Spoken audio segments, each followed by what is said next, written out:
Ashiq Chowdhury mafia don. একদিকে যদি ধরি আশিক চৌধুরীর বাহিনী, আশিক চৌধুরী আত্মীয় স্বজন গুলো আশিক চৌধুরীর বাহিনী, একটা দিকে আশিক চৌধুরী আত্মীয় স্বজন সারা পৃথিবীর জঙ্গি সংগঠন, আরেকটা দিকে আশিক চৌধুরীর আত্মীয় স্বজন সারা ভারতের ডাকাত দল।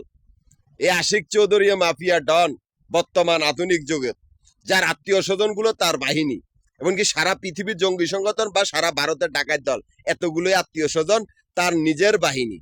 আবার আশিক চৌধুরী ডক্টর এখানের মা বাপের খুনিদের বংশধর।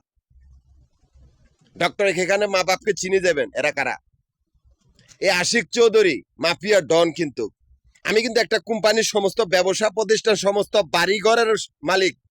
সে কোম্পানির 3টা অফিস মিরপুর, নবাবপুর, মতিঝিল, এই 3টা জায়গার ভিতরে এই আশিক চৌধুরী আত্মীয় স্বজন গুলার আস্তানা।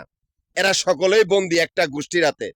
আশিক চৌধুরী মাফিয়া ডন আধুনিক যুগের, সারা পৃথিবী ধ্বংস হবে।